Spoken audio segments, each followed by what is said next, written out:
Bonjour à tous. Donc, je vous propose cette conférence interactive suite à diverses questions que j'ai de façon récurrente et que j'ai pu voir notamment sur le groupe Pensée et énergie positive. Donc, je regarde si ça marche. Voilà, apparemment ça marche. J'attends les personnes à qui j'ai donné rendez-vous sur cette vidéo qui est enregistrée en public pour pouvoir être diffusée par la suite.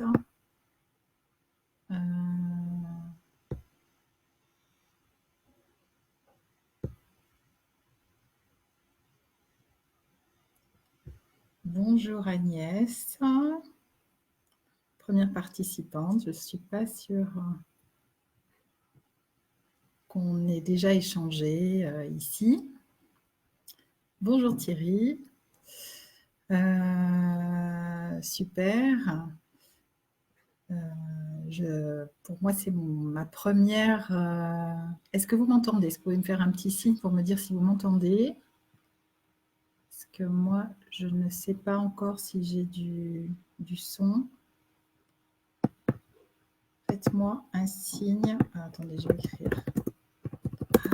Un signe pour me dire si vous m'entendez.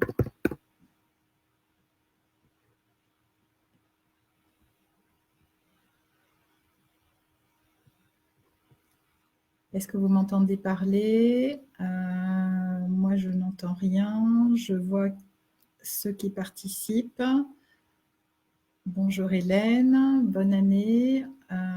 Est-ce qu'il y en a qui peuvent me faire un signal juste pour me dire si vous m'entendez, pour savoir si je peux continuer ou pas?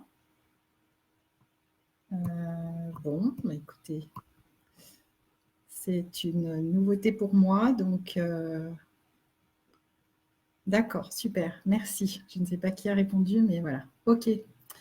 Donc voilà, pourquoi j'ai eu l'idée de faire cette vidéo en fait qui s'adresse en particulier à deux personnes que je ne vais pas citer ici parce que je préfère garder leur anonymat. Elles se dévoileront si elles ont envie. J'ai assisté à un échange sur Facebook qui démarrait comme ça. Est-ce que quelqu'un a fait un burn-out et quelles sont vos séquelles? Et quand j'ai vu les échanges se dérouler, je me suis dit qu'il y avait quand même beaucoup d'éléments qui n'étaient pas connus en fait. Parce que normalement, si on fait un burn-out et qu'il y a encore des séquelles, c'est que le burn-out n'est pas encore guéri. Voilà. Donc, si vous avez des questions particulières, je vais y répondre. Déjà,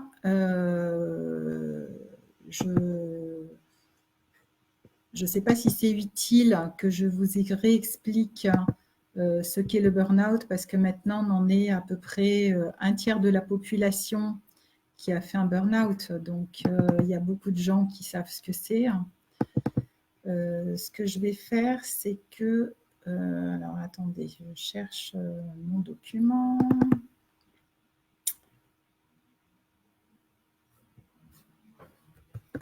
Ça, c'est les aléas du direct. Donc, oups.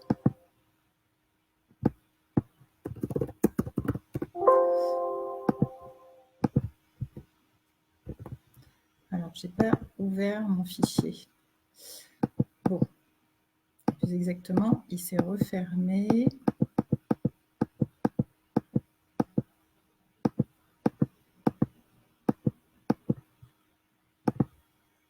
Bon, je suis désolée, c'est ma première intervention où on peut rire en effet. Et je dois dire que c'est la découverte et de Internet et de l'ordinateur qui bug parce que je ne peux pas ouvrir tout ce que je veux. Enfin bref, c'est pas grave. Donc, quand on fait un burn-out, vous avez vu, il y a plusieurs phases. Et la première phase, en général, c'est que, surtout, on ne sait pas qu'on est en train de le faire. Alors là, j'ai carrément perdu ma page Facebook. Voilà, là, voilà. On ne sait pas qu'on est en train de le faire parce que la première phase du burn-out, c'est justement d'être dans le déni. Donc, quand on est dans le déni, c'est qu'on ne se rend pas compte qu'on avance à fond la caisse, le nez dans le guidon, comme on dit, et qu'on court après le temps, tout un tas d'expressions que vous connaissez, jusqu'à ce qu'un jour, peut-être, votre corps ne suive plus votre mental. Voilà. Et pour moi, le burn-out, je ne vais pas vous faire un cours sur ce que c'est parce qu'il y en a plein et ce n'est pas l'objectif ici.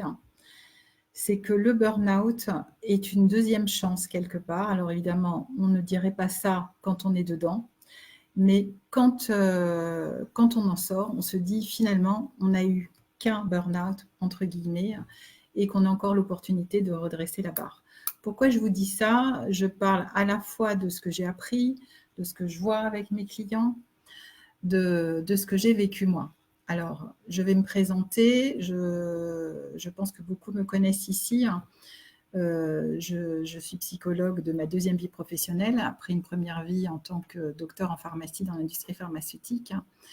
Et j'ai eu la chance de faire un burn-out, je dis bien une chance maintenant, bien après avoir quitté mon poste de salarié, en étant à mon compte et en étant toujours, en essayant d'être au top et toujours à satisfaire mes clients, puisque le client est roi, n'est-ce pas? Et donc, je ne faisais pas particulièrement attention à moi, puisque mon objectif, c'était de servir les autres, jusqu'au moment où un jour, comment ça s'est déclenché pour moi, j'ai pris un micro dans une salle de réunion, comme ça vous arriverez à n'importe qui, un petit déjeuner en fait, pour poser une question. Et au moment de la question, les 3 premiers mots sont sortis de ma bouche. Et puis, il y a eu un blanc dans mon cerveau, au point que je n'ai pas pu me rappeler ce que je voulais dire. Et j'ai été obligée de dire au micro, je suis désolée, je ne me rappelle pas ce que je voulais dire. Donc, alors cet incident s'est passé en 2012, en juin 2012.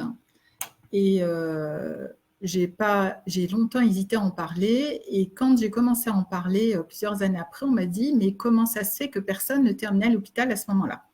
Donc, non seulement personne ne m'a proposé d'aller à l'hôpital à ce moment-là, mais en plus, je peux vous assurer que si on m'avait proposé d'aller à l'hôpital, j'aurais évidemment refusé en disant non, non, j'allais très bien et que les grandes vacances allaient arriver et que je me reposerais, que j'étais en surmenage, comme n'importe qui peut le vivre. Et évidemment, donc je suis partie en congé. Je prends souvent des congés prolongés l'été puisque les salariés s'arrêtent en gros du 15 juillet à fin août. Et là, en allant faire ma cure ayurvédique, ma 3e cure ayurvédique pour découvrir comment les médecins indiens fonctionnaient, 2 jours avant mon retour, je m'aperçois que je ne peux pas monter un escalier de 100 marches pour aller de ma chambre au centre de formation et que j'ai l'impression d'avoir 90 ans et que je ne vois même pas comment je vais rentrer à Paris et encore moins comment je vais recommencer à travailler en septembre. Mais j'ai continué quand même à travailler encore en me disant, allez, encore un petit effort, peut-être des choses que vous savez, jusqu'au jour où je découvre que ma collègue, qui, elle, de son côté, n'a pas eu la chance, entre guillemets, d'avoir un burn-out, mais a eu un cancer, je découvre quelques mois après qu'en fait, en 6 mois de temps, elle est quasiment réduite à néant, ce qui a provoqué d'ailleurs sa disparition. Et je la vois 6 jours avant son décès. Bon, évidemment, je ne savais pas qu'elle allait décéder 6 jours plus tard, mais je voyais bien qu'elle allait au plus mal puisqu'elle venait d'arriver en soins palliatifs. Et je lui pose une question, je lui dis « Que me conseilles-tu » Et elle me dit « Ralentis ». Voilà. Et il faut dire que nous étions à fond la caisse, je n'ai pas d'autres mots, à fond la caisse tout le temps, toutes les deux, à servir nos clients, à travailler H24, à gagner notre vie pour élever nos enfants en tant que femmes célibataires. Le profil typique des burn-outés, comme je les appelle. Et là, je me précipite chez le médecin qui voulait m'arrêter depuis plusieurs mois. Je lui disais, de toute façon, ce n'est pas la peine de m'arrêter puisque ça ne sert à rien, je suis à mon compte, donc je ne pourrais pas m'arrêter. Et là, je lui dis, écoute, là, je suis prête à m'arrêter, arrête-moi. Et je n'avais pas prévu que j'allais m'arrêter pendant 2 ans. Pourquoi 2 ans? Parce que, en fait, la période des vacances m'a permis déjà de faire un premier stop sur moi et de sentir que de sentir ma fatigue, comme n'importe qui sent en vacances. Mais par contre, normalement, une période de vacances, vous sentez votre fatigue, vous vous reposez et vous repartez. Or là, dans ce qui s'est passé pour moi, c'est que je me suis reposée, je me suis détendue, hein. Je ne me reposais plus. Merci, merci pour ces messages de l'étranger. Merci Thomas. Et une nuit ne suffisait pas à me reposer. Au bout de 12 heures de nuit, j'étais toujours aussi crevée, hein. Et puis surtout, c'est passé le moment où en fait, je comprenais rien à ce qu'on me racontait. Mais quand je dis rien, c'est que si mes enfants, alors 2012, ils avaient à peu près 12 et 15 ans, me disaient « Maman, passe-moi les cornflakes au petit déjeuner », eh bien, ça arrive à l'oreille, mais pas au cerveau. Je ne comprenais pas ce qu'ils voulaient me dire, donc je ne pouvais pas réagir. Et j'ai passé 6 mois en tant que légume. Voilà. Maintenant, c'est une vieille histoire, donc j'ose en parler. Mais souvent, les gens me disent « Quoi, toi, tu as fait un burn-out avec l'énergie que tu as, c'est pas possible, on n'y croit pas. » Et forcément, je me suis cachée. Alors, je n'ai pas pu me cacher à tout le monde. Il y a quelques personnes qui m'ont vue comme mon expert comptable et qui m'ont en effet dit, après cette période, eh bien, Catherine, c'est vrai que vous étiez quand même désagréable. Et en effet, bonjour Alexandra. Vous étiez, c'est vrai que non seulement on est dans le déni, mais en plus on est coupé de son ressenti émotionnel. Et comme on joue un rôle encore plus à l'extrême pour tenir, bah alors on est coupé de tout, on est coupé de capacités relationnelles. Et je ne me rendais pas compte que j'étais désagréable. Voilà, donc à ce jour, voilà, ça fait donc 2012, ça fait 7 ans maintenant. 7 ans que j'ai eu mon burn-out. J'ai repris mon travail en 2015, donc ça fait 4 ans plein que je retravaille. Je n'ai pas pu travailler à temps plein, à fond la caisse, dès que j'ai redémarré. Et puis, la condition sine qua non, c'est que quand j'ai redémarré, je me suis posé la question que je pose à tous mes clients, c'est que vais-je faire? Avec quel métier je vais redémarrer? Puisque pendant cette phase, alors j'avais repris mes études en tant que psychologue entre 2003 et 2007. J'ai continué mon activité de conseil en stratégie réglementaire pour l'industrie pharmaceutique jusqu'en 2012. Donc, j'avais les 2 activités. J'ai commencé en tant que coach et psychologue en 2006. 2006, coaching, 2007, psychologue. Donc, je faisais les 2 métiers. Et je demandais toujours aux gens, si vous aviez une baguette magique, ça serait quoi le travail de vos rêves? Mais j'étais prise dans un dilemme où d'un côté, je gagnais largement ma vie en tant que consultante pour l'industrie pharmaceutique pour pouvoir élever seule mes enfants. Et puis j'y passais, on va dire, 20% de mon temps de travail pour gagner 80% de mes finances. Et puis, le reste du temps, je passais 80% de mon temps de vie, parce que tout y passait, mes soirées, mes week-ends, et ce que je pouvais de mes journées, pour faire ce que j'aimais, à savoir c'est quoi ce fonctionnement de l'être humain et encore plus, c'est quoi ce fonctionnement de l'inconscient individuel et collectif dont j'ignorais l'existence puisque c'est totalement passé sous silence dans les études de pharmacie. En tout cas, quand moi j'ai fait mes études, puisque maintenant ça n'est plus le cas. En tout cas, au moins Paris 11, puisque c'est moi qui donne les cours, depuis 5 ans sur travailler et communiquer ensemble. Et donc, en arrivant en 2015, je me suis dit, voilà, ma collègue médecin est décédée, où je récupère une autre collègue médecin de l'industrie pharmaceutique parmi celles que je connaissais bien, qui aurait été probablement ravie de travailler avec moi pour continuer à gagner bien ma vie, ou bien tant pis, je vais laisser tomber parce que j'avais compris quand ma collègue était décédée que c'était un énorme signal, c'est que la prochaine c'était moi, quoi. Si j'arrêtais pas tout de suite cette vie H24 à travailler, la prochaine qui décéderait, ça serait moi. Et j'avais pas envie de décéder si tôt. Mais bon, on ne choisit pas toujours, même elle est décédée à 52 ans, alors que c'était une femme hyper pétulante, pleine de vie, et elle est partie en 6 mois de temps. Donc, je me suis dit, là maintenant, de toute façon, je n'ai plus le choix, puisque c'est ma vie qui est en jeu, je vais faire ce que j'aime. Et qu'est-ce que j'aime? C'est tout ce qui est psycho, ressources humaines et coaching. Tant pis pour le conseil en réglementaire dans l'industrie pharmaceutique, ce qui m'intéresse, ce sont les personnes. C'est pas d'être face à face avec mon ordinateur pendant 8 heures, ou plus d'ailleurs, par jour. Donc j'ai lâché le travail très lucratif que j'avais pour en gros gagner à peu près 10 fois moins que ce que je gagnais précédemment, mais par contre pour réaliser ma passion. Voilà, donc j'ai démarré en 2015. Et puis, comme mon ancien métier était lié à tout ce qui était réglementaire, en fait, j'avais identifié que dès que j'ouvrais un texte de loi, ça vrillerait dans ma tête. Donc, pour moi, le warning, la mise en garde par rapport au burn-out, c'est dès que j'avais ce mal de tête, ça faisait comme j'avais l'impression d'être au bord de l'AVC, de l'accident vasculo-cérébral. Il fallait que j'arrête instantanément. Donc, je ne pouvais pas ouvrir de texte de loi. Je pense souvent à cet homme politique, je ne sais plus son nom, qui a été la risée malheureusement de plusieurs personnes parce qu'il avait dit qu'il avait fait une allergie administrative. Si ça se trouve, il a fait tout simplement un burn-out justement. Et il n'y a pas d'allergie dans ce cas-là, parce que c'est vrai que le burn-out se présente un peu comme une allergie et qu'on ne peut absolument plus rien faire.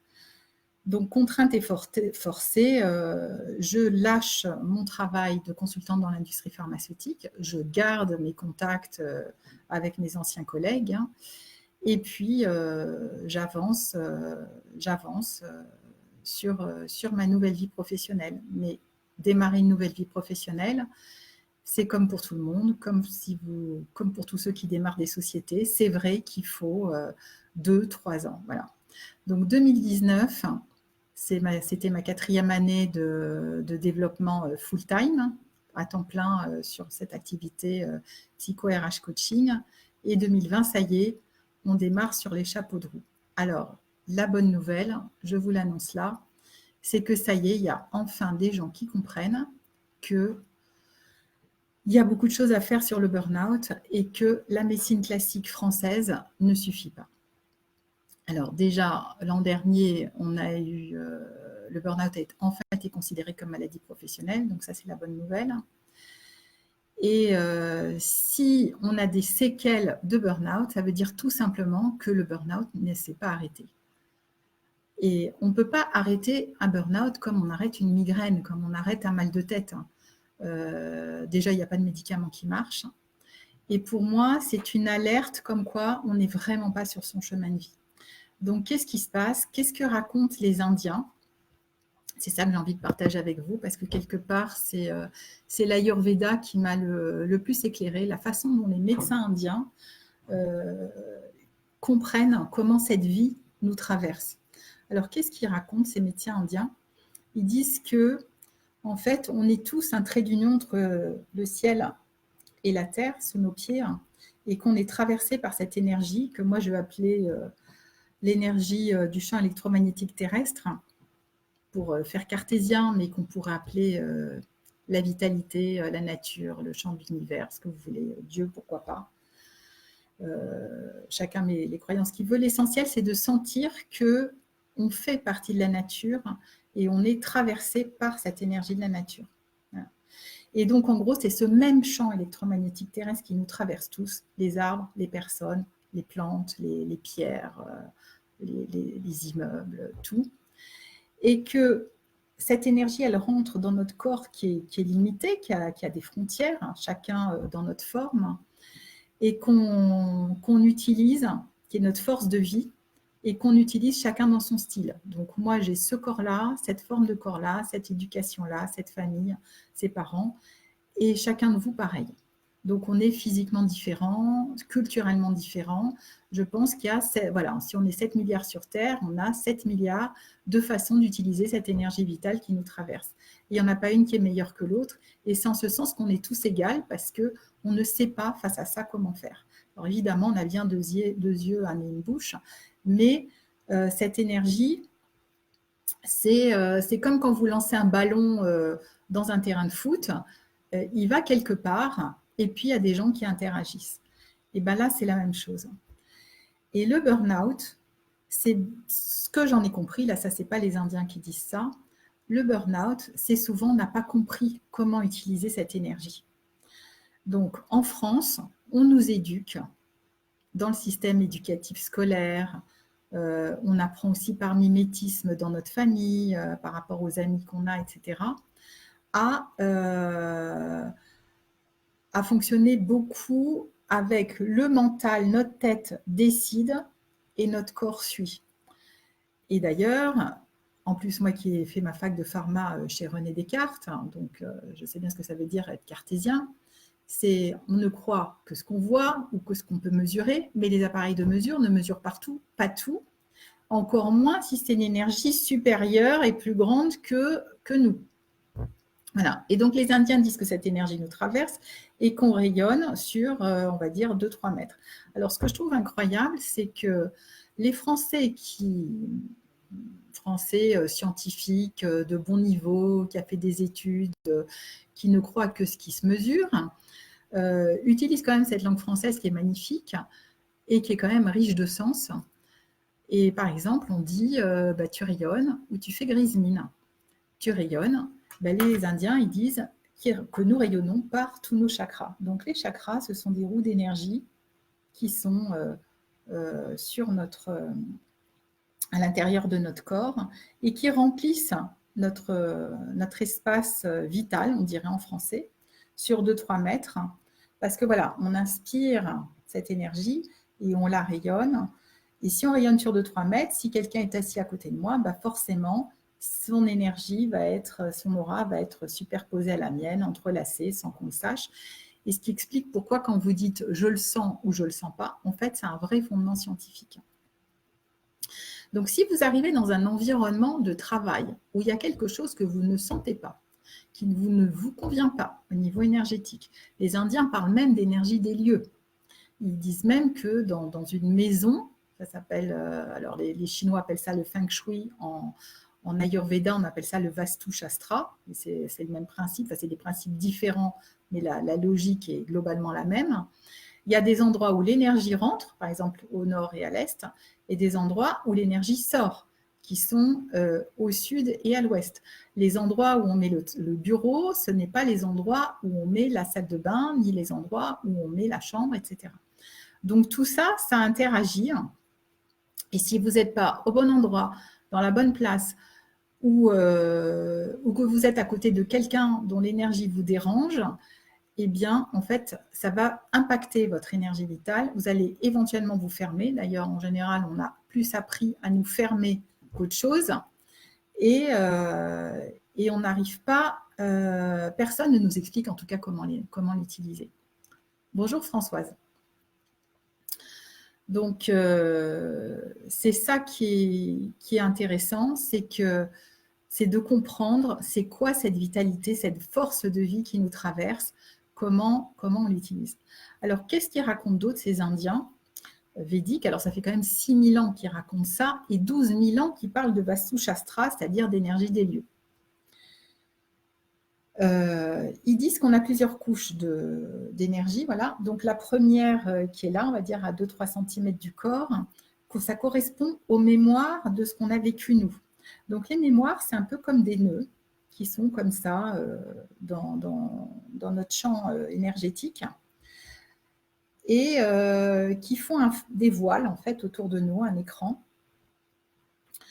Et donc, si j'ai une mémoire, j'en sais rien, de colère, par exemple, alors je vais la faire par là, je vais attirer des situations qui vont me mettre en colère pour que cette mémoire, je puisse la voir. Donc, quelqu'un qui n'est pas au courant de ça, qu'est-ce qu'il dit? Il dit, voilà, telle personne m'a mise en colère. D'ailleurs, en France, on est beaucoup là-dedans.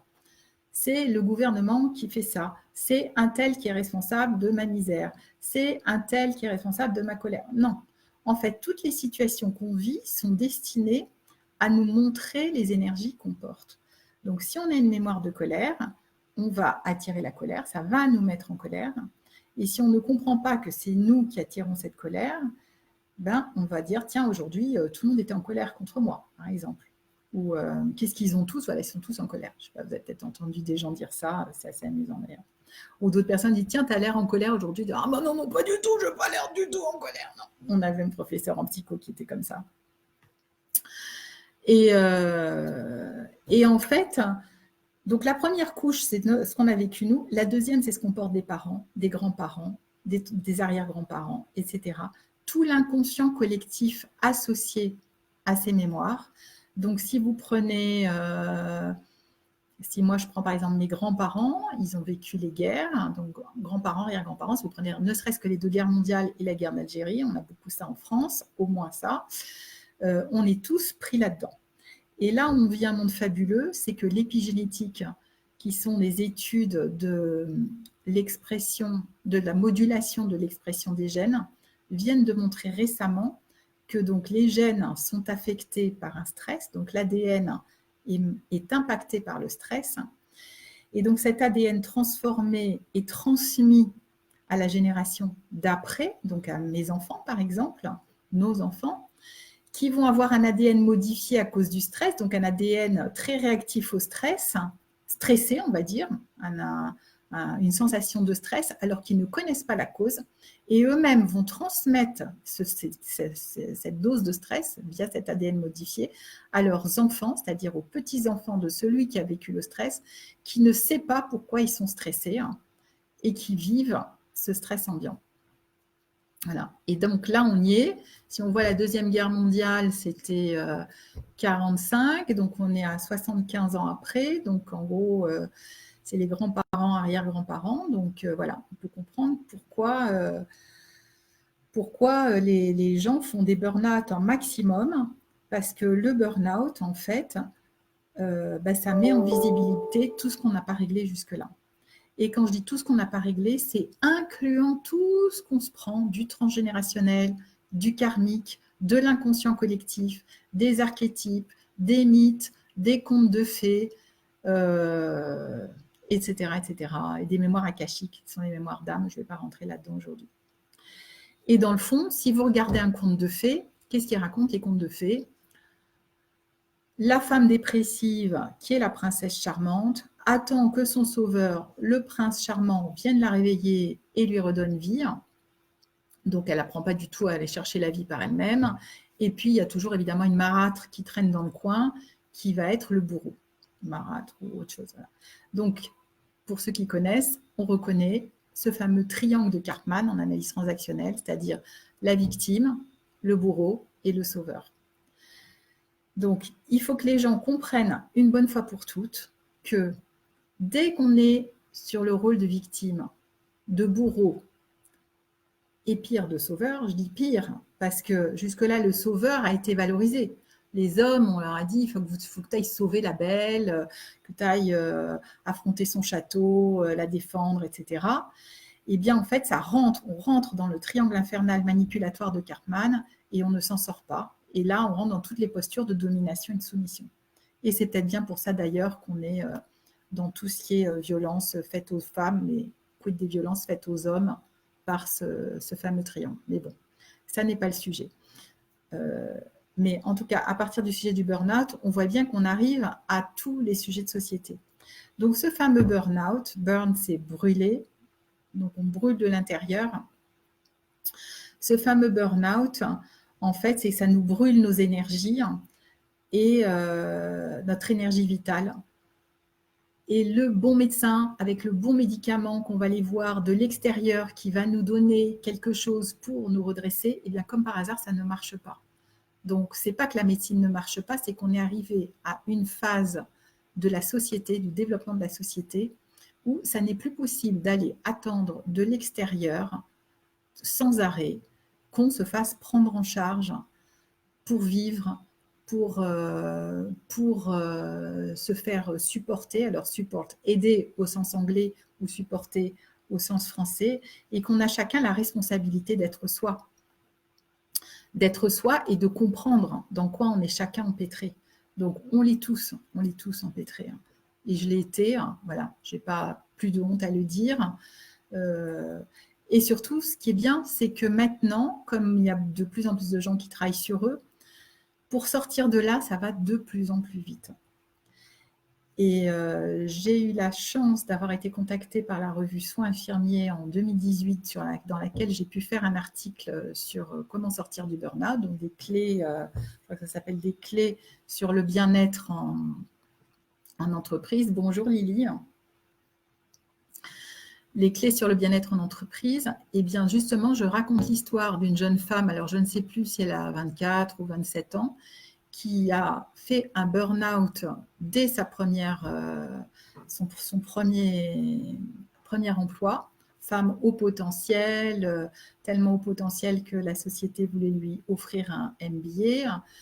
Elle travaillait pour la direction générale très vite, voilà, jusqu'au jour où elle est sortie de chez elle. Elle savait plus, enfin chez elle, pardon, lapsus révélateur, de la société qui l'employait, et elle savait plus ni comment elle s'appelait, ni qui étaient ses parents dans son téléphone, ni où elle était. Et pendant 2 heures, elle a erré en se demandant mais où j'habite, qui suis-je, dans quelle étagère, là ça c'est moi qui rajoute ça. Jusqu'au bout de 2 heures, la mémoire lui est revenue, et ses parents, qui travaillent dans la santé, l'ont amenée directement à l'hôpital, réflexe classique. Et là, la pauvre chérie, elle a fait plusieurs mois en hôpital psychiatrique, puis en clinique. Bon, bref, moi, je la retrouve 2 ans et demi après ça, toujours pas guérie, rechute en rechute, et comme par hasard, en 3 séances, c'est réglé. Alors, 3 séances, ce n'est pas n'importe quelle séance, c'est des séances longues et espacées. Lily, pas de souci, de toute façon, c'est enregistré, vous pourrez réécouter, mais je répondrai à vos questions. Vous pouvez, chacun de vous d'ailleurs, rajouter des questions, j'y répondrai. Donc, 3 séances, c'est des séances longues. Pourquoi longues? Alors, quand je dis longue, c'est minimum 1 heure. Parce qu'1 heure, il faut aller dans l'inconscient pour comprendre qu'est-ce qui se joue entre ce qu'on voit de la personne, donc la partie consciente, la partie émergée de l'iceberg, la partie comportementale, la partie qui se mesure, etc. Et qu'est-ce qui se joue dans la façon de fonctionner de la personne. C'est ça que j'appelle le mode de fonctionnement, c'est notre mode de fonctionnement conscient, interagissant avec notre inconscient. Et j'arrive à me dire que l'inconscient, je pense que c'est 99% de notre réalité. Et donc cette partie consciente, en fait, ce sont nos voiles, les fameux voiles dont je parlais tout à l'heure.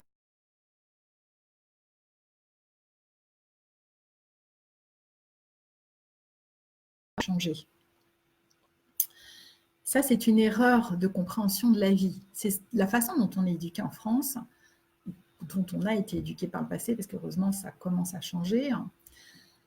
C'est quelqu'un qui croit qu'il est ses voiles. Or, ses voiles, c'est quoi? Quelque part, c'est l'ego. C'est le masque social. Et évidemment, on est bien plus que ça. On n'est pas que ça. Et d'autant plus que ce masque, c'est éventuellement des mémoires qui ne nous appartiennent pas du tout. Donc, on croit que c'est la façon dont il faut agir, dont il faut se comporter pour être dans cette famille, dans ce milieu social, dans cette région, dans cette entreprise, dans ce métier-là. Mais en fait, c'est pas nous. Notre nous à nous, il est à l'intérieur. C'est cet être, je ne sais pas comment l'appeler. Évidemment, là pour le coup, le français des fois est pauvre. C'est cette lumière qui nous traverse. On va dire les lumières, c'est cette énergie, ce champ électromagnétique terrestre qui nous traverse et qu'on rayonne par tous nos pores de chakra, par tous les pores de notre... Ah, c'est drôle comme lapsus. Par tous les pores de notre peau, ou comme les Indiens diraient, par tous nos chakras. Je fais un mélange, là, je fais du franco-indien direct. Là. Et bonjour Isabelle. Et donc cette énergie, voilà, elle doit circuler librement. La vie, c'est de l'eau, c'est l'élément eau. D'ailleurs, on dit la vie coule dans nos veines. Le sang coule. Et quand on est mort, il n'y a plus de flux, c'est figé. D'ailleurs, quand on dit qu'une situation est figée, on dit qu'elle est morte et il n'y a plus rien qui bouge. Donc la vie, c'est l'eau. Et est-ce que vous savez qu'est-ce qu'il y a comme autre élément d'eau, d'ailleurs, qui a trait à l'eau, hein? On parle de liquidité. C'est quoi les liquidités? C'est l'argent. Donc l'argent, c'est aussi l'élément eau. Donc souvent, quand on a des problèmes d'argent, on a des problèmes de vie, de savoir gérer son flux de vie. Et pour gérer son flux de vie, la tête n'y est pas pour grand-chose, le mental n'y est pour rien. Par contre, c'est votre corps qui sait. Le corps, il sait tout, en fait. Votre corps, il sent. Et c'est votre mental qui met des mots sur ce que le corps sent. Il y a un livre d'ailleurs qui s'appelle comme ça, « Le corps ne ment jamais ». Par contre, le mental, on pourrait dire le mental ment souvent. Parce que le mental, il est dans le passé par définition. Il met des mots par rapport à ce qu'il a appris, ou par rapport, alors soit volontairement, par mimétisme à l'école, comme on a vu, ou dans l'éducation, mais aussi, ou par rapport à ce qu'il a compris. Le mental, il croit qu'il a compris quelque chose. Si quand nous vivons une expérience, l'expérience est positive, il se dit super, quand j'ai telle expérience, à ce moment-là, la réponse, ça va être ce que j'ai fait, c'est la bonne réponse. Mais si le mental fait une conclusion erronée, et ben du coup, vous allez vivre de façon erronée. Et quand on arrive au burn-out, c'est ça, c'est qu'on a vécu de façon erronée, entre guillemets, par rapport à qui on est vraiment. Donc, tant qu'il y a des séquelles de burn-out, c'est qu'en général, vous ne savez pas qui vous êtes. Et pour moi, la seule façon de sortir du burn-out, c'est de savoir qui vous êtes, vraiment. C'est quoi cette énergie qui vous traverse? Alors, la bonne nouvelle, c'est que, en tout cas, moi, avec l'astrologie karmique, en 1 heure de temps, je peux vous dire en gros quels sont les types d'énergie qui vous traversent. Après, c'est à vous de savoir si vous avez envie de les utiliser en positif ou en négatif, si vous pouvez. Et si vous ne pouvez pas les utiliser de façon positive, ça veut dire que justement, il y a des mémoires qui bloquent votre jugement, qui ont induit des comportements automatiques que vous croyez comme être des vérités. Mais ce n'est pas ça en fait. Et donc la vie est merveilleuse en ce sens parce que ça n'est pas possible de savoir ce qui va se passer la minute d'après, puisque si votre énergie telle qu'elle vous traverse, vous la changez, vous changez l'interprétation de cette énergie, eh bien il peut se passer autre chose. Alors ça paraît conceptuel, c'est plus facile de comprendre évidemment sur un exemple précis. Peut-être un jour je ferai une vidéo avec quelqu'un qui veut bien se prêter au jeu pour traiter un exemple en direct. Mais en gros, c'est ça. Si je vous donne peut-être un exemple pour vous faire comprendre, vous voyez quelqu'un qui pleure. Voilà. Le réflexe, ça va être de dire « pleure pas, ne sois pas triste ». Mais ça, c'est un automatisme, alors que ça peut être quelqu'un qui pleure de beauté, de joie. Voilà. Et si dès que vous voyez quelqu'un qui pleure, vous dites « Ouh là là, j'y vais pas, là tout le monde pleure, ça doit être terrible, ils sont tous très tristes ». Alors peut-être ils pleurent de joie devant un paysage merveilleux, vous aurez peut-être manqué l'occasion de vivre une folle joie. Voilà, c'est un exemple que je peux donner.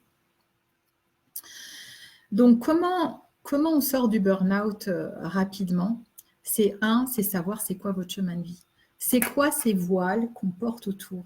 Faire le distinguo entre qui vous êtes vraiment et qu'est-ce que vous portez de ces voiles, de cet ego, qui sont représentés par des points en astrologie karmique, très précis, qui donnent des chemins d'évolution. Et tous les thèmes sont parfaits, parce qu'il y a le problème et la solution dedans. Donc ça, c'est la bonne nouvelle. Ensuite, une fois que la personne sait, son mental sait, parce que si le mental n'est pas nourri, il va continuer à nous enquiquiner, à essayer de trouver des réponses. À ce moment-là, c'est de comprendre c'est quoi cette énergie qui nous traverse et c'est quoi ce fourbi, là, comme je dis, qui est autour, qui nous fait un écran. Et ça, les Indiens, ils savent travailler très bien là-dessus. Ça s'appelle la guérison pranique. Le prana, c'est l'énergie... Bonjour Constance. C'est l'énergie qui nous traverse, qu'on rayonne. Et les Indiens, ils appellent ça la guérison pranique. Moi-même, quand j'ai appris ça, au début, j'ai dit non, je ne peux pas exercer quelque chose que je ne comprends pas, que je ne connais pas, parce que là, on tâte dans l'air, et autant vous dire que je ne sentais rien. Jusqu'au jour, à peu près 3 ans après ma formation, mes mains se sont mises. Merci Sylvia, quel plaisir de vous voir. Bonjour Sophie.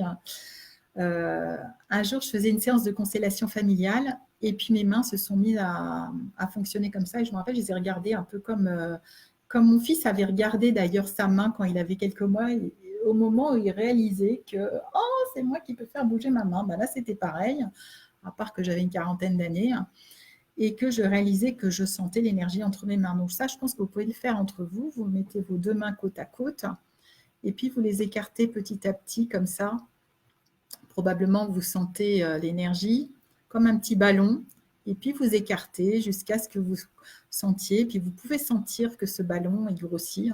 Peut-être il y a un moment, peut-être là, ou peut-être plus loin. Ça, vous pouvez vous entraîner, sentir ce ballon d'énergie. Et en fait, là, vous sentez l'énergie entre vos mains. Et bien, en fait, on peut le sentir sur le corps quand on a l'habitude. Bon, bref, donc ce don que j'ai découvert et que je pense qu'on a tous, en fait, qu'on peut tous avoir parce que ça s'apprend.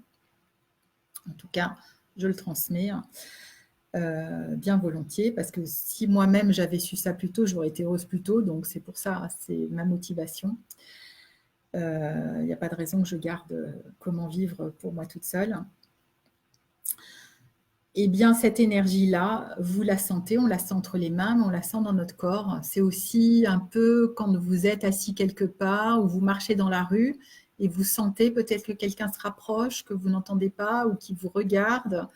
On sent une présence, on sent qu'il y a quelque chose qui se passe. Voilà. C'est ça, cette énergie qui nous traverse, c'est ça, ces liens.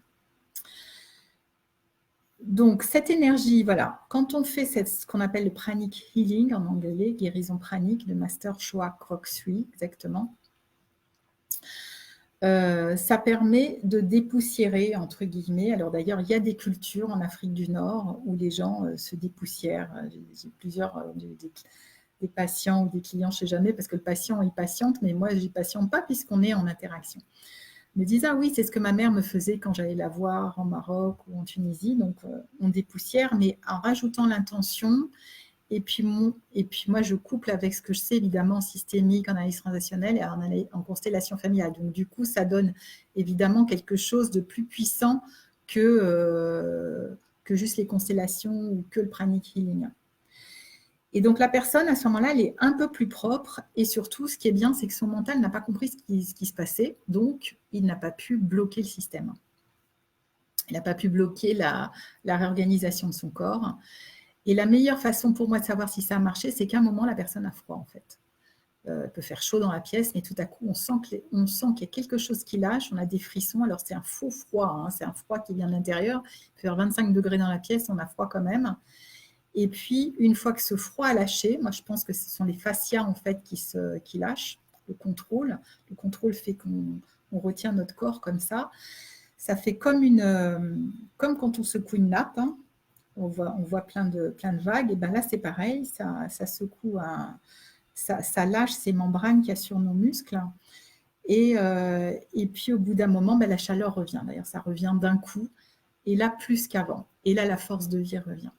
Et ensuite, la personne donc, part chez elle et elle intègre ça. Et rien que déjà, cette première séance, elle est capitale. D'abord, si la personne n'est pas alignée, elle n'est pas là, son énergie physique est là et son corps physique est là et son énergie est ailleurs. Comme disait toujours cette fameuse patiente de 27 ans, là, j'avais mon corps ici et mon énergie ailleurs, et bien, il ne peut rien se passer. Non seulement il ne peut rien se passer par rapport à vous, vous n'arrivez pas à faire ce que vous voulez, mais en plus, si vous cherchez du travail ou vous cherchez autre chose, les gens ne vous trouvent pas. Parce que si, je vais essayer de prendre un petit cube. Si vous êtes, je vais faire ça avec des cubes. Si vous êtes là, mais que votre énergie est là, les gens, donc vous activez là pour trouver du boulot, mais les gens, quand ils pensent à vous ici. Donc, tout ce que vous allez faire ici, vous n'allez pas trouver ni travail, ni client, ou alors vous allez faire une mission, vous n'allez pas récupérer les sous, ça va se bloquer. Alors que le travail consiste, à réassocier l'énergie physique, enfin le corps physique et l'énergie vitale. Et pour moi, c'est ça la dissociation. Donc hier, je discutais à la suite d'un excellent stage que j'ai fait sur les états modifiés de conscience d'une collègue. On me demandait dans la voiture, quid de la schizophrénie. Ben, moi, la schizophrénie, j'ai déjà discuté avec des gens schizophrènes, je peux vous dire, ils ne sont pas forcément fous en fait. Ils sont juste dissociés. Et dissociés, ben, leur corps est d'un côté et l'énergie est d'un autre. Et souvent, hop, on les ramène et ils vont très bien. Seulement, en France, il n'y a pas un traitement qui sait faire ça. Voilà. Là, par contre, les Indiens, ils savent faire ça très bien. Avec la guérison pranique, justement. Donc voilà, notre jeune fille, elle repart chez elle. Une séance comme ça met à peu près 3 semaines pour s'intégrer. Ça bouge dans les niveaux très subtils. Et comme notre énergie, elle change, ben, qu'est-ce qui se passe? Notre vie change, puisque notre vie est en miroir de ce qu'on rayonne. Et donc, il se passe complètement autre chose. Donc, c'est pour ça que l'histoire de temps, c'est une lubie de l'esprit. Alors, évidemment, aujourd'hui, on est le 6 janvier, demain, on sera le 7 janvier, ça ne va pas changer. Mais quand j'entends des gens dire « Oh là là, quel monde nous allons léguer à nos enfants ?» Mais n'importe quoi. Ça, c'est si on croit que le monde, que le présent est une continuation du futur, du passé, pardon, c'est drôle. Je suis déjà partie, moi. Le présent est une continuation du passé, donc du coup, on a un événement là, puis là, puis là, puis là, et puis on augmente d'1 millimètre par an, et puis dans 10 ans, on aura peut-être augmenté 10 fois plus. Alors que si on est là et qu'on change de niveau de conscience, de niveau énergétique, pardon, je vais mettre là plutôt, de niveau énergétique, et bien du coup, notre droite, elle va démarrer plus haut, et en fait, il n'y a pas besoin d'attendre 10 ans pour atteindre ce niveau de changement. Et on le voit avec les innovations. Les drones, tout à coup, c'est sorti de nulle part, ces histoires de drones, enfin de nulle part. On n'avait pas toutes ces technologies avant, et voilà, on se retrouve dans un monde qui a fait un bond en termes de technologie. Eh bien, on ne peut pas avancer en termes de technologie si on n'avance pas au niveau humain, parce que sinon, là, on va courir droit dans le mur.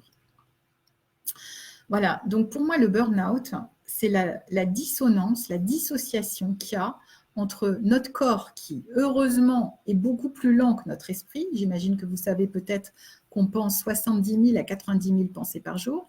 Donc, heureusement que notre corps ne réagit pas à chaque pensée, parce que sinon, on serait mort je ne sais pas combien de milliers de fois par jour. Donc, le corps est plus lent. Avec toutes ces technologies, on va de plus en plus vite. On croit que on peut agir à la vitesse de la pensée. Ça me rappelle une ministre qui avait dit « Ah, mais c'est pas compliqué, vous voulez faire quelque chose, ben vous faites print sur votre ordinateur, ça devrait le faire. » Elle n'avait juste pas oublié que derrière, il y avait tout un logiciel à mettre en place et qu'il fallait que ça marche pour pouvoir faire print. Et notre corps, en fait, il nous dit « Stop », il nous dit « Ralentis », il nous dit « Restructure-toi », il nous dit « Les énergies changent ». Et ces énergies qui changent, il faut pouvoir les intégrer. Et là, je vais faire un bond en arrière ou un pas de côté, plus exactement, en astrologie. Et c'est ça, là, c'est pour ça que je trouve l'astrologie absolument incroyable. Alors, autant vous dire que quand en 2003, j'avais fait mon bilan professionnel et que de responsable réglementaire dans l'industrie pharmaceutique, en droit pharmaceutique et en gestion de projet, on me dit que je me suis trompée de voie et que je dois être psychologue et astrologue. Alors, psychologue, j'ai déjà failli tomber de ma chaise, mais astrologue, j'ai failli pas me relever. Et bien, en fait, avec le recul, voilà, 2020, je m'aperçois que l'astrologie est un complément indispensable à la psychologie et j'utilise les deux parce que l'astrologie me donne des réponses qu'on ne peut pas trouver en psychologie ou qu'on pourrait peut-être trouver peut-être au bout d'années, voire plus de travail personnel, alors que ça donne vraiment des indices qui permettent de trouver des solutions qu'on n'aurait pas trouvées au préalable. Donc moi, j'ai une fille là, burn-outée, elle revient, elle a intégré son énergie et ensuite elle me dit, ben voilà, qu'est-ce qui lui reste comme frayeur dans sa vie ou qu'est-ce qui lui reste qu'elle ne peut pas faire par rapport à ce qu'elle veut faire. Et si elle ne peut pas faire par rapport à ce qu'elle veut faire, c'est qu'elle est bloquée. Donc qu'est-ce qui fait qu'on est bloqué? C'est pas qu'on débloque, c'est pas qu'on n'est pas compétent, c'est pas qu'on est nul. C'est qu'on est juste, encore une fois, traversé par ce champ électromagnétique terrestre. Et qu'est-ce qui se passe sur la Terre? Et bien, la Terre, elle tourne. Les astres tournent entre eux, le Soleil, la Terre, la Lune, Pluton, Jupiter, Vénus, Mars, etc. Enfin, toutes les planètes s'y mettent. Donc, en effet, si on dit l'astrologie, c'est de dire je suis vierge, par exemple, en ce qui me concerne, ça veut dire mon soleil est dans le signe de la Vierge, ou quelqu'un qui est en Gémeaux, c'est-à-dire il ou elle a son soleil en signe du Gémeaux. En fait, on s'en fiche complètement parce que tous les signes sont parfaits et c'est à chacun de nous de les utiliser en positif ou en négatif. Mais on est soumis à différents champs de force. Non seulement, qu'est-ce qu'elle me dit, Sophie ? Oui, je suis d'accord, Sophie, mais je ne veux pas rentrer trop dans le détail de tous ces... Mais un jour, si tu veux, on se fera une petite vidéo pour expliquer précisément ce qu'il y a au niveau énergétique. Donc, je reviens à mes canaux énergétiques. Donc, on rayonne, on est soumis à ce champ électromagnétique terrestre. Et la Lune a un impact. Donc, quand les gens me disent « je ne crois pas à l'astro », par exemple, je dis la Lune, a priori, les grandes marées, c'est lié à la Lune, d'accord? Donc, si on sait qu'il va y avoir la pleine Lune et qu'il va y avoir les grandes marées, la grande marée, elle va quand même avoir lieu, hein, qu'on y croit ou qu'on n'y croit pas. Donc, la seule chose qu'on peut faire, c'est décider peut-être de ne pas laisser traîner son parasol sur la plage parce qu'il sera juste embarqué par la marée haute et se mettre à l'abri. Voilà. Donc, il n'y a pas à croire ou pas à croire, ce sont des champs de force. Voilà. Et en l'occurrence, les champs de force qui ont déjà, enfin, il y en a tout le temps, donc ça change tout le temps. C'est pour ça que c'est illusoire de croire qu'on est pareil toute l'année. C'est pas possible. D'ailleurs, nous les femmes, on le sait, puisqu'on a nos règles. Il y en a qui appellent ça les lunes, tellement c'est cyclique et tellement ça peut être lié à la lune. On sait aussi que quand on met plusieurs personnes dans une même salle, alors par exemple des femmes qui sont ensemble dans la même salle, les énergies se mélangent tellement qu'elles finissent par avoir leurs règles en même temps.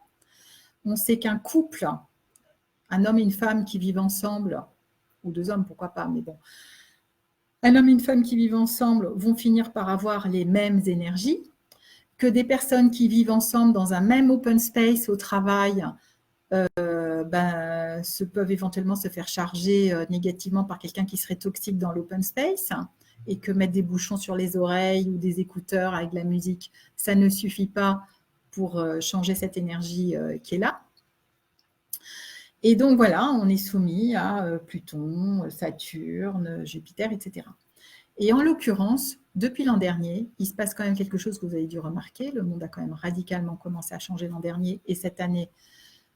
Alors l'an dernier, ça n'était qu'un avant-goût de ce que nous allons vivre cette année. C'est-à-dire que Pluton est en Capricorne depuis un bon moment et Saturne donc, est en Capricorne dans son domicile donc, depuis l'an dernier à peu près. Donc qu'est-ce que ça veut dire concrètement? Je vais vous le faire en mode positif. Saturne, ça veut dire je restructure, je réorganise. Saturne, c'est aussi le temps. Donc, je réorganise, je restructure sur la durée pour faire du durable, avec lenteur. On ne peut pas faire du durable en faisant lent, en faisant rapide. On est obligé de faire du lent. Pluton, c'est la planète de la transformation profonde. C'est la planète la plus puissante.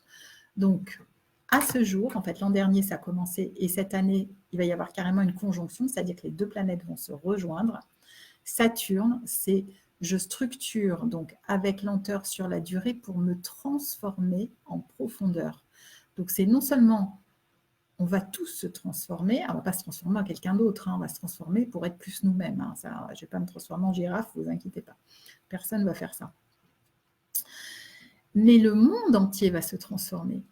Donc, ça n'est pas possible de résister à cette transformation parce que c'est un champ de force. Il n'y a pas plus puissant que la planète Pluton, qui est la plus lente, la plus puissante. Saturne, c'est aussi une planète lente. Donc, ça veut dire quoi concrètement? Ça veut dire que tout ce qui est structure, tout ce qui est organisation, Saturne, c'est aussi nos os, notre squelette. Tout ça, ça nous oblige à nous, à ralentir pour aller chercher au fond de nous cette puissance de vie et savoir comment lui donner un autre destin. Et s'il y a un tiers de la population qui à ce jour a fait un burn-out, je trouve ça juste énorme. C'est bien qu'il y a un changement global à faire. Ce n'est pas lié à une personne. Et c'est un changement qui doit se faire au niveau des êtres humains, au niveau des hommes, au niveau des femmes, au niveau des sociétés, au niveau des entreprises, au niveau des associations, au niveau des façons de fonctionner, des façons de travailler, peut-être des façons d'aimer. Et moi, ce que j'en ai compris de ce que j'observe depuis un moment, c'est que ce que l'univers nous demande de faire, de changer, c'est d'être dans l'échange et le partage. C'est d'arrêter toute forme de domination et de soumission, d'esclavage, de victimité aiguë ou chronique. D'être chacun donc dans notre axe, on rayonne, on échange, on partage nos énergies et on construit ensemble. Si je reprends mes petits bonshommes, là, tout à l'heure, hop, prendre rouge et bleu. On va dire là, j'ai une personne et là, j'en ai une autre. Chacune rayonne, voilà. Si je les rapproche, donc les deux rayonnements s'entrelacent, comme ça, s'entrelacent. Et donc, de la domination, c'est ça. On va dire là, rouge domine bleu et bleu est dans la soumission. Mais ce n'est pas ça qu'on demande. On nous demande ça. Donc, le rouge et le bleu, ils sont chacun dans leur énergie. Ils rayonnent. Ils partagent ce que chacun sait que l'autre ne sait pas, en toute bienveillance et dans l'accueil, et on s'enrichit les uns les autres. Un peu comme des engrenages dans une montre, dans une horloge. Et c'est ça le monde qu'on est en train de construire. Donc évidemment, personne ne sait faire, puisque jusque-là, il y a eu plutôt des relations de domination, de pouvoir, etc. Et quand on entend l'actualité, tout ce qui sort, là, je suis tombée encore sur un article là, aujourd'hui, c'était incroyable parce que j'ai entendu parler de ça au Canada. Alors, j'ai oublié son nom là, parce que je ne le connaissais pas. Un auteur qui était hyper connu. J'ai vu ça. Voilà. Qui soutient encore Gabriel Matzneff. Je ne connaissais pas ce monsieur hier, mais par hasard, j'en ai entendu parler hier. Et donc, je regardais sur Internet en regardant une vidéo du Canada. Donc, c'est vous dire, ça vient de loin. Et donc, il était horrifié parce que il se faisait traiter en 1990, je crois, par une femme, enfin maltraitée selon lui, par une femme canadienne, enfin une journaliste canadienne. Alors, elle l'a pas traité de pédophile quand même, mais en gros, c'était quand même ça qu'elle disait, parce qu'il avait écrit un roman à succès où il disait qu'en gros, aucune femme ne s'intéressait à lui à part celle qui avait entre 15 et 16 ans. Donc, elle lui disait, en gros, vous êtes un pédophile. Et là, que vois-je aujourd'hui? Qui soutient encore Gabriel Matzneff? Et je lis ça tout à l'heure. D'ailleurs, ça s'appelle Pédophilie dans l'Express. Hein, ça date d'aujourd'hui. Je trouve ça mais hallucinant, quoi. C'est-à-dire qu'en 90, il écrit un roman qui... C'est un auteur à succès, d'ailleurs c'est comme ça qu'il a ses conquêtes, hein, ces petites jeunes filles qui sont encore adolescentes et qui tombent amoureuses de cet homme qui est un auteur à succès. Et 90, donc on est 30 ans après. 30 ans après, enfin on dit c'est un pédophile. Donc ça montre bien que la société, elle change. Et donc il y a plein de pratiques qui étaient considérées comme normales à l'époque, qui ne sont plus considérées comme normales. Et là, merci à nos enfants, merci à tous ces jeunes qui ont 14, 15, 18, 20 ans, qui regardent la vie comme elle est, qui discutent entre eux, qui font des groupes sur les réseaux sociaux à plusieurs dizaines, si ce n'est pas centaines d'enfants, où ils partagent ce qu'ils ont compris de la vie, ce que leurs parents leur racontent et ce qui se passe dans les autres familles, qui se font leur propre avis. Des jeunes qui ne veulent pas aller à l'école parce qu'ils considèrent que la maîtresse raconte des bêtises. Mais la maîtresse, elle ne raconte pas des bêtises, elle raconte ce qu'elle a appris, elle, à sa génération. Et eux, ils sont juste plus connectés. Et en termes d'astrologie, qu'est-ce qu'ils ont, ces jeunes, que nous, peut-être, on n'a pas? Enfin, moi, j'étais une ovni pour ma génération. Donc, on m'a souvent dit, tu te soumets ou tu te démets. Donc, moi, je me démettais puisque je ne voulais pas entendre ce que je considérais comme des conneries au boulot. Mais eux, ils veulent juste pas rentrer dans un masque social, dans une histoire inventée de toutes pièces. Et donc, quand ils disent « moi, je ne vais pas à l'école parce que la maîtresse, elle raconte des bêtises et moi, je vois des choses, elle me dit que ça n'existe pas, alors que pour moi, c'est clair ». Ça, c'est encore la bonne version, parce qu'il y a aussi celui qui a 8 ans qui veut se suicider parce qu'il croit à sa maîtresse et qu'il pense qu'il est fou à voir ça. Eh bien, en fait, tous ces jeunes, pourquoi ils voient plein de choses? On peut dire c'est la technologie, etc. La technologie, Internet, tout ça, pour moi, c'est la concrétisation dans la matière de cette énergie d'Uranus, cette énergie de ces planètes lentes qui sont en Verseau, qui sont dans l'innovation, qui sont dans l'énergie, dans la connexion énergétique. Et donc, ces jeunes, comme me disait un, il me dit, moi, de toute façon, je n'apprends pas mes cours. Je me branche dans le cerveau de la maîtresse et je sais ce qu'il va falloir répondre. Et c'est ça, eux, ils fonctionnent de base par télépathie. Ils ont compris que c'est notre corps qui sent et qu'après, le cerveau, il met les mots comme il veut. Donc, ils ont compris comment il fallait fonctionner. Donc, c'est à nous, la génération du dessus, de ne pas les castrer, de ne pas les empêcher d'agir comme ça et de les laisser vivre le monde comme ça, de les aider, de nous aider à co-créer et surtout nous de récupérer cette capacité parce qu'on l'a tous. C'est notre intuition, c'est notre discernement, c'est notre médiumnité, c'est notre clairvoyance. Et après, vous mettez les mots que vous voulez. C'est ceux qui bossent en innovation le savent aussi. Les gens qui travaillent en innovation, ils ne vont pas chercher... peut-être ils vont faire des analyses de livres, d'articles dans tous les sens pour trouver des réponses, mais bien souvent, les grands inventeurs, ils ont eu ce qu'on appelle un insight, ils ont eu un flash, ils ont senti des choses et après, ils ont cherché comment le prouver scientifiquement.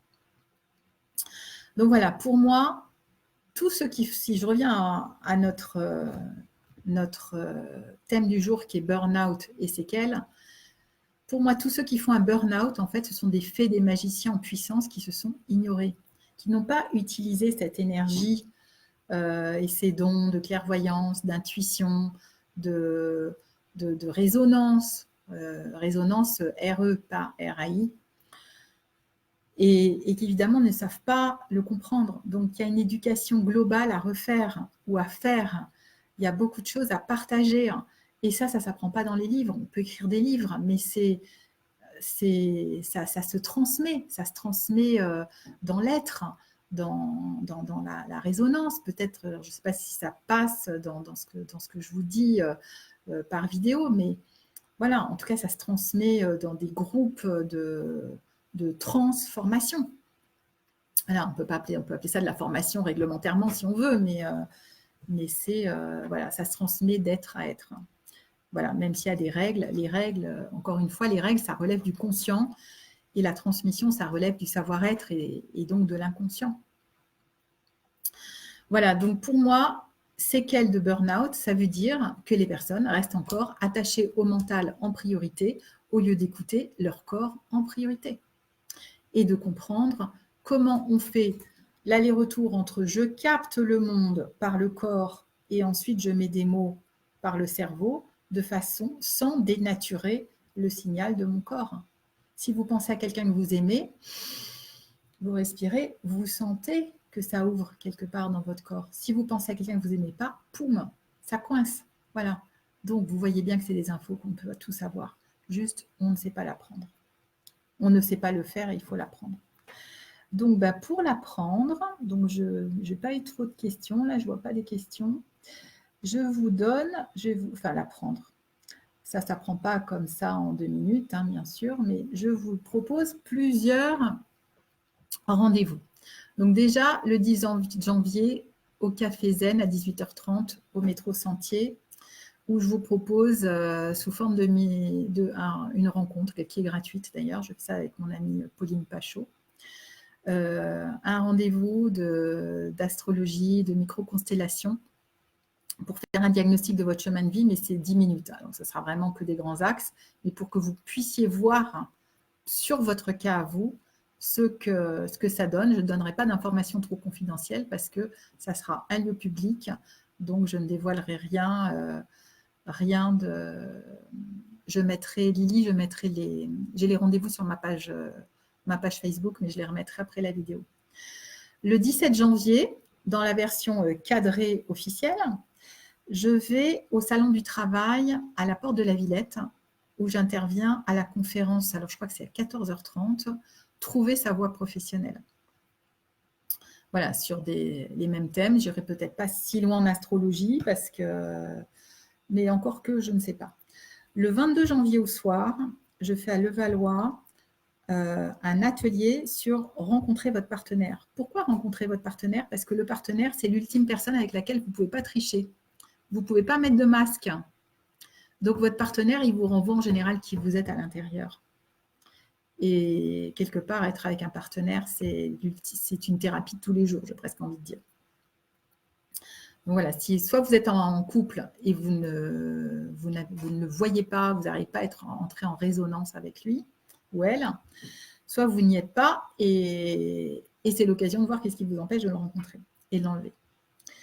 Donc ça, c'est le soir, 3h. Alors, il y aura certainement d'autres événements. Et puis, le 29 février, nous, alors là, je dis nous, parce que c'est avec l'équipe de Ose et Devient, Ose, OZ, nous vous proposons un voyage expérientiel d'un monde à l'autre, de 13h à minuit pour ceux qui veulent rester, où là, vous allez vivre différents intervenants qui vont vous proposer différentes choses. Donc, je fais ça avec mes collègues Alexandra Vassilakos, notre présidente, Sophie Souhaité, ma collègue, Isabelle Sanchez, Moufida, je les oublie, j'aurais dû les noter, je les vois, mais Mélanie Guibert, et il m'en manque une. Bon, elle ne m'en voudra pas. De toute façon, elle est dans le groupe. Et donc, le lien, vous allez sur Hello Asso, Ose et Devient, OZ et ETDEVIUNS, et pour pouvoir prendre votre place. Et puis moi, ce que je vous propose, c'est que si vous avez envie de venir faire une séance en individuel, parce que je fais des constellations familiales en individuel, puisque moi j'ai un frère jumeau en fait mort in utero. Donc moi, mon problème, c'est pas de ne pas sentir, c'est de sentir, c'est plutôt de ne pas sentir. Ah oui, Sophie, merci, oui, c'est moi la dernière. C'est excellent. Voilà, un exemple de l'origine du burn-out, c'est-à-dire tellement centré sur les autres que je m'oublie. Excellent, merci Sophie. Donc, ce que je vous propose, c'est que pour les 10 premières personnes qui me contacteront après cette vidéo pour faire une séance individuelle d'1 heure, je vous offrirai un bilan énergétique dans le cadre d'une séance pour savoir où vous en êtes sur votre chemin de vie et voir quelles sont vos étapes d'évolution, ce que vous allez faire dans votre vie. Alors, sachez que en fait, j'ai 2 structures et ma société Steliax, qui est une SARL, est organisme de formation. Et que grâce à Steliax, vous pouvez aussi travailler via mon compte formation en bilan de compétences, qui est justement qu'est-ce que vous devez faire de votre vie professionnelle, donc forcément par rapport à votre mission de vie, et comment vous réorienter, et ou en accompagnement VAE. Et puis après, vous avez tout le système des OPCO pour ceux qui sont en entreprise où des formations peuvent être prises en charge. Formation individuelle, collective. Voilà. Donc, je vous invite à aller voir soit sur ma page Facebook, soit sur la page LinkedIn, toujours à Catherine Frade, soit sur mon site web, catherinefrade.com, l'agenda. Tout n'est pas toujours en ligne parce que je travaille avec plein de personnes, donc Ose et Devient, Pauline Pachot, là je vais démarrer, ah oui, je démarre un énorme projet avec une mutuelle de l'État, ça c'est juste génial. Oui, je suis sur la région parisienne, oui. Je suis sur la région parisienne, mais je me déplace si le groupe est assez grand en province et je travaille aussi par vidéoconférence. Et I can speak English and I work in English and in Italiano aussi. Et ça marche très bien à distance puisque le principe, c'est de sentir dans mon corps ce qui fait résonance par rapport à l'autre. Et donc oui, le rêve de ma vie est en train de se réaliser parce qu'en fait, j'ai été repérée par une mutuelle qui a 150 agences au niveau national. Et donc, je suis en train de travailler avec la responsable prévoyance pour les personnes qui sont en arrêt longue durée pour justement qu'ils puissent vérifier par eux-mêmes si ce que je dis c'est vrai, mais je sais que c'est vrai, puisque On peut même le mesurer avec la fameuse machine BioWell du professeur Korotkov.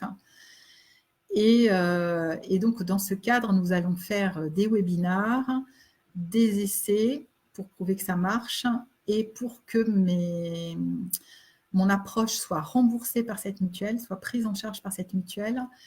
Et si le projet avance comme j'imagine, ce que j'espère, a priori, il n'y a pas de raison, puisque moi, je sais que ça marche depuis 2006. Je sais que ça marche, ça c'est le recul. Eh bien, je vais être amenée à former des personnes pour pouvoir décliner, parce que ce n'est pas moi qui vais traiter les 150 agences nationales. Donc voilà, ça c'est un projet énorme qui s'ouvre et qui est mon projet de vie et qui me fait comprendre que je n'avais pas fait n'importe quoi en allant faire du réglementaire dans l'industrie pharma avant, à l'international. C'était pour que je comprenne exactement les systèmes de santé officiels, pour comprendre ensuite comment pouvaient s'inscrire les systèmes de santé psychologique, tout ce qui est inconscient, individuel et collectif. Et maintenant, je relie les deux. Voilà. Et donc, j'arrive en fait à expliquer à des gens super cartésiens qu'est-ce que c'est que ces histoires d'inconscient, individuel et collectif, grâce à l'Ayurveda, grâce à Deepak Chopra, et chez qui je suis partie 1 an me former en Californie en 2016 pour apprendre, être certifiée instructrice, enfin professeure, enseignante officielle Perfect Health, donc santé parfaite. C'est pas très entendable en France, mais voilà. Harmonie de santé, équilibre de santé.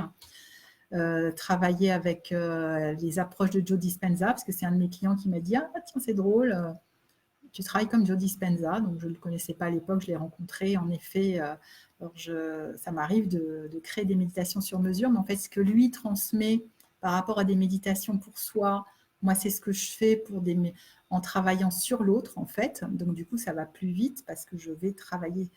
Ce que je vois, c'est l'écart qu'il y a entre l'être et l'écart qu'il y a autour. Et l'idée, c'est de régler ces deux écarts pour que la vie corresponde à qui vous êtes vraiment, en ayant enlevé les voiles ou le plus de voiles. C'est un chemin. Voilà, je ne sais pas si vous avez d'autres questions. Oui, donc dans mes enseignants, donc j'ai Deepak Chopra, Joe Dispenza, Greg Braden, le professeur Korotkov avec qui j'ai fait mes 3 niveaux pour utiliser la machine GDV BioWell qui mesure les énergies. Je suis allée un paquet de fois en Inde. En gros, j'y suis allée quasiment tous les ans depuis 2009, sauf quand j'ai eu mon burn-out, où j'étais tellement fatiguée que je n'arrivais même plus, même pas à prendre l'avion. Donc là, je n'ai pas pu bouger pendant 2 ans.